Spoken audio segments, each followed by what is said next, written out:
Então a gente tem que estabelecer primeiro um sistema de monitoramento para essas pragas. E tem como a gente monitorar essas pragas para a gente realmente ser muito mais assertivo no momento de tomada de decisão. Nessa série de vídeos e conteúdos técnicos, vamos trazer para você impacto da cigarrinha do milho, mosca branca em soja, resistências e seletividade, danos, monitoramento e posicionamento e soluções para o manejo de inseticidas. Antes da gente começar, já segue a gente, curte e compartilhe o material para nos ajudar a levar essa informação cada vez mais longe. Então vem com a gente e confira um novo olhar para o manejo de cigarrinha e mosca branca.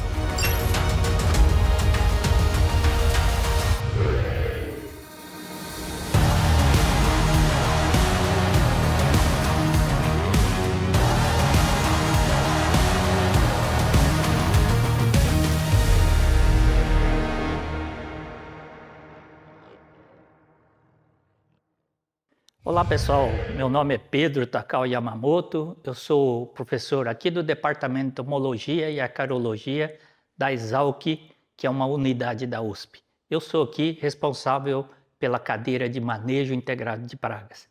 Hoje nós vamos falar com vocês a respeito do manejo integrado de pragas do milho, com ênfase em cigarrinhas e mosca branca. Então nós vamos estar falando para vocês a respeito das estratégias, das táticas de manejo e também os problemas gerados por algumas dessas ferramentas, de algumas dessas táticas que nós vamos empregar, como a resistência, e nós vamos também falar um pouquinho da seletividade, ok?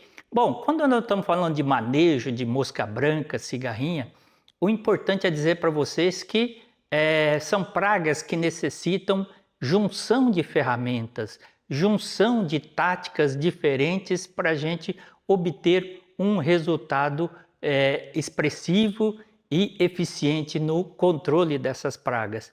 Não vou dizer controle, mas manutenção dessas pragas em níveis que não causam dano econômico. Tá? Isso é importante também a gente salientar para vocês. Essa questão de zerar pragas, isso não existe.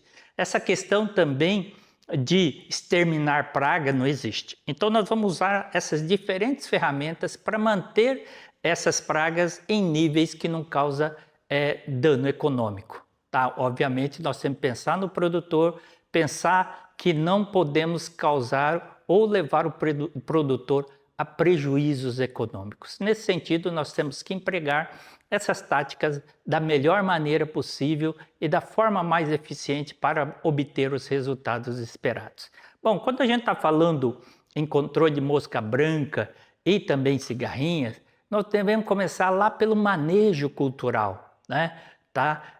Que é muito importante essa questão de controle cultural, né? Por exemplo, com redução, com eliminação de plantas hospedeiras, tigueras, plantas espontâneas que vão ocorrer muitas vezes fora do período de plantio normal da cultura do milho, e isso vai hospedar, obviamente, as cigarrinhas. Então nós temos que pensar primeiro nessa questão de controle cultural, tá? Obviamente pensar no plantio no momento correto, espaçamento correto, fazer a adubação correta, tá? Se possível, uma rotação de cultura, embora saibamos que no Brasil nós fazemos sucessão de cultura, não fazemos rotação, mas sempre está pensando numa melhor forma da gente ir colocando as culturas para obter um resultado positivo, inclusive em termos de controle cultural. Então, controle cultural é uma ferramenta inicial importante para a gente manejar essas pragas e com destaque para a questão de plantas tigueras, plantas espontâneas aí, que ocorrem, que nascem dentro de outras culturas e servem de reservatórios tanto para o inseto vetor como também para os patógenos que principalmente a cigarrinha vai estar transmitindo, tá ok? Então, método cultural importantíssimo. No caso desses dois alvos, é muito difícil a gente ter um controle comportamental, né? Variedades, pensando em controle varietal, também são poucas as opções, mas principalmente para cigarrinha, sabemos que tem material de milho menos suscetíveis, tanto ao vetor, mas principalmente ao patógenos, né, ao vírus, aos espiroplasmas, ao fitoplasmas. Então, também pensar sempre no material que são menos suscetíveis ao ataque dessas doenças, né, desses patógenos que causam doença. Então, o inseto, na verdade, é transmissor do patógeno que vai causar doença. Ele não é vetor da doença em si, tá ok? Então, material genético melhor possível, resistente, seria a opção também bastante plausível. E outros métodos também são meio restritos, mas nós podemos pensar nos dois principais. Primeiro deles, o controle biológico, bastante utilizado, com bastantes produtos disponíveis tanto para a mosca branca como também para as cigarrinhas, né? E por fim nós temos aí o controle químico, tá? Que também é efetivo, mas nós temos observado para essas duas pragas que a junção do controle químico com biológico aí já é uma ferramenta de manejo, porque integração de diferentes ferramentas para a gente reduzir a população de pragas. Então a gente tem observado também que com a junção do controle químico com o controle biológico, a gente tem um controle muito mais efetivo. O controle químico ele nunca vai ser 100%, vai ser 50%, 60%, com o controle biológico também nunca vai ser 100%, vamos também na taxa de 40%, 50%.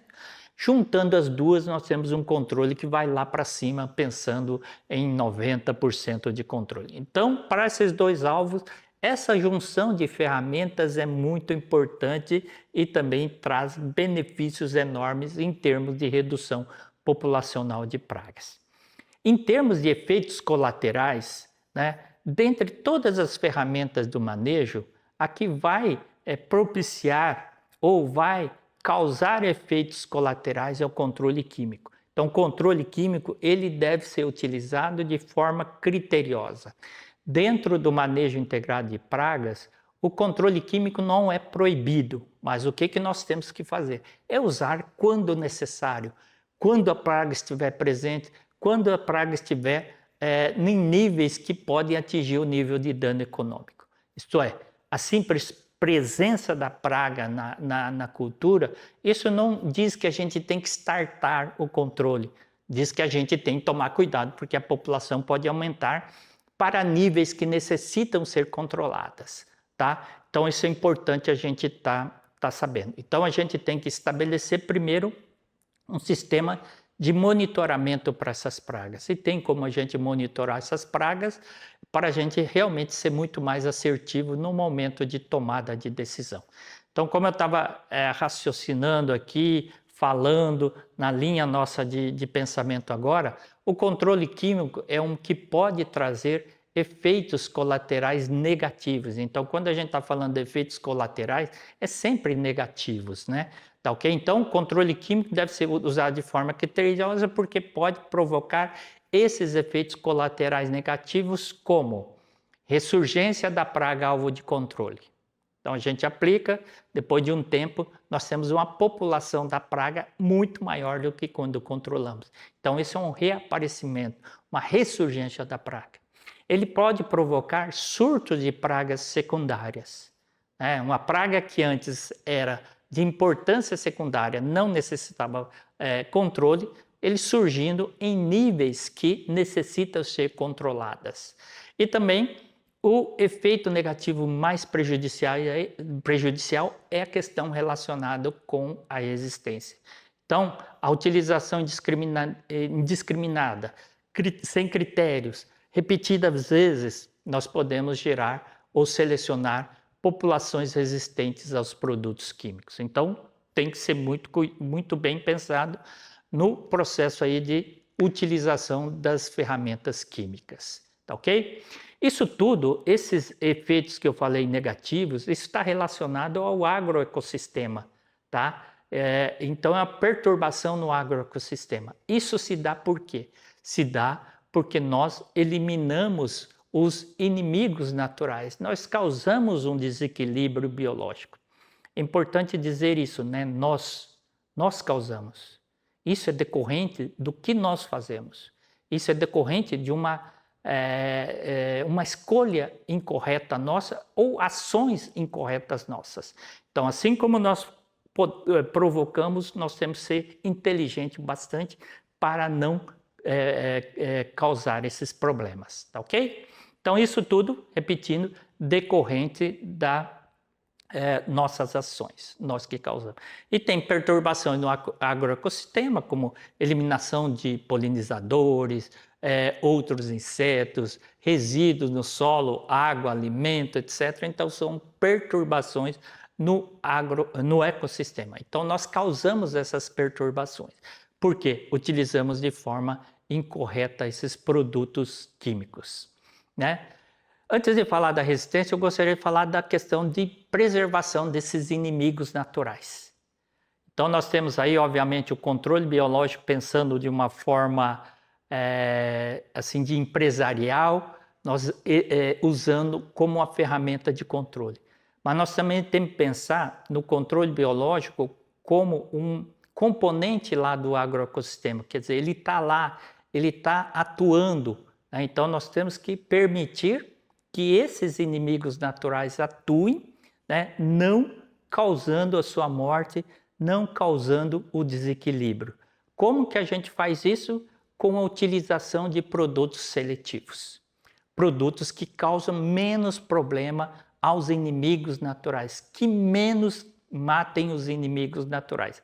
Dessa forma, né, nós vamos eliminar a praga, mantendo o inimigo natural, e esses inimigos naturais obviamente, vão contribuir para a redução de população de outras pragas, inclusive da nossa praga alvo de controle. Então, nós vamos pensar na seletividade, que seria o quê?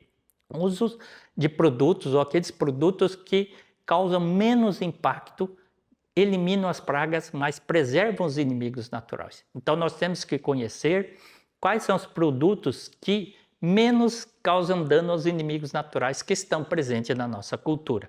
Não existe, são poucos, na verdade, são poucos os produtos que têm uma seletividade total. Não sei os biológicos, alguns produtos, mas é muito mais raro nós temos o produto que causa pouco desequilíbrio. Então nós temos que conhecer eles, conhecer o inimigo natural para escolher aqueles que são menos prejudiciais contra os inimigos naturais. Então esse é um ponto importante, essa questão de seletividade.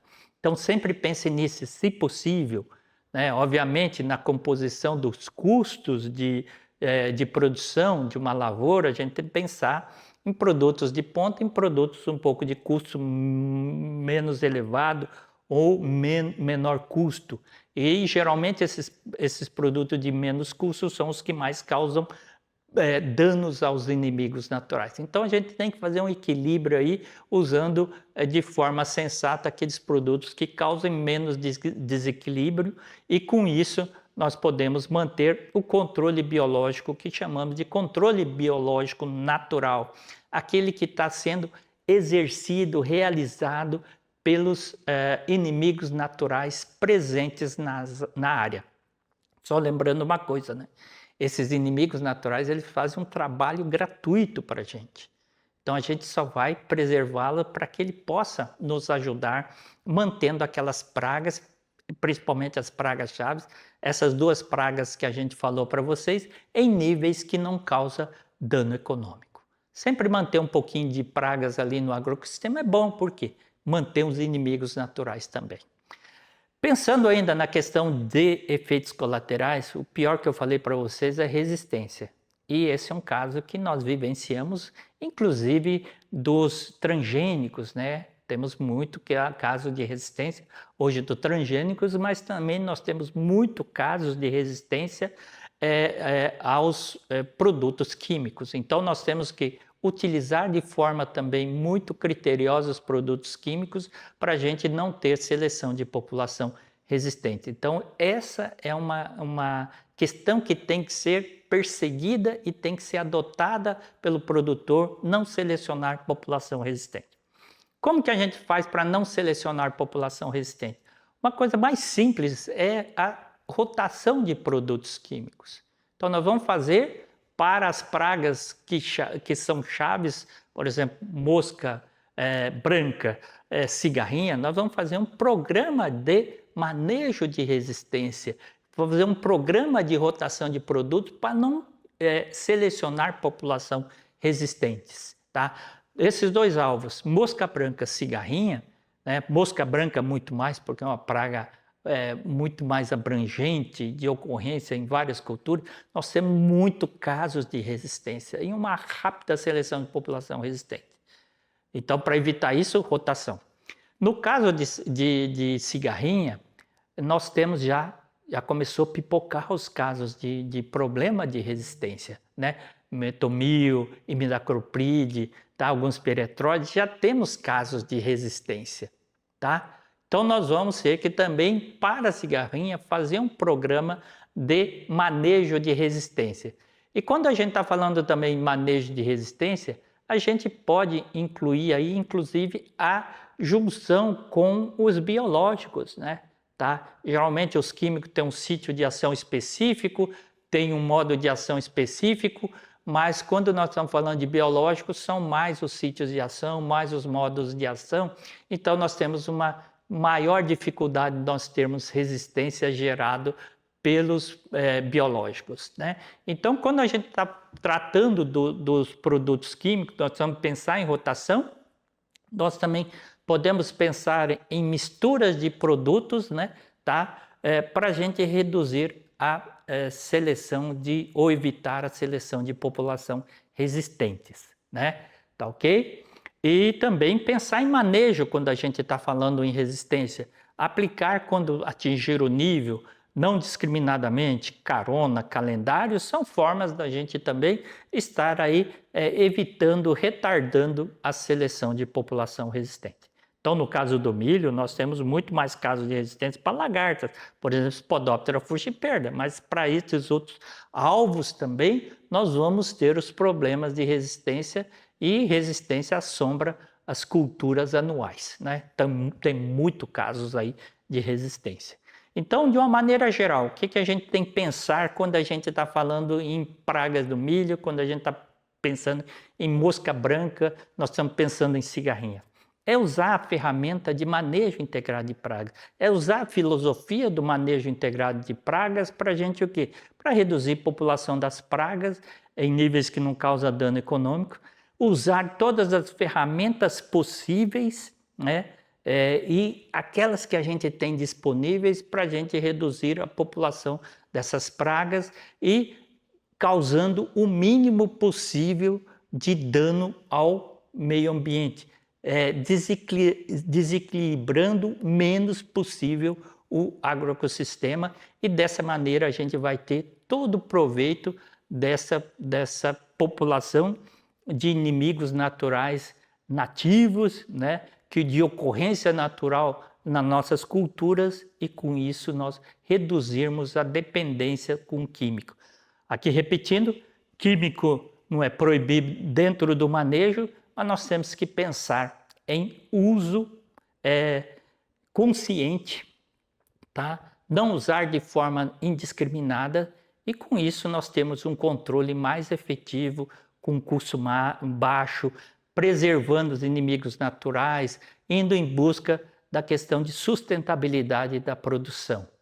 Então, nós temos que pensar sempre nessa questão de sustentabilidade. Então, sustentabilidade vem com a adoção do manejo, com a utilização de diferentes ferramentas para a gente reduzir a população desses nossos organismos nocivos. Tá? Então, de uma forma bastante sucinta isso, né? Tá? Se a gente usar um inseticida seletivo, a gente vai preservar os inimigos naturais. Preservando os inimigos naturais, nós vamos ter menos ocorrência de pragas em termos gerais, né? Pragas gerais de qualquer cultura que seja, não especificamente milho, né? Então, a gente tem que pensar nessa questão aí, tá ok? Mas inseticida é permitido, deve ser usado, mas deveria ser usado assim de uma maneira mais emergencial, quando as outras ferramentas não vão dar o controle, quando nossas ações de controle cultural não for bastante efetiva para a redução da população de pragas, né?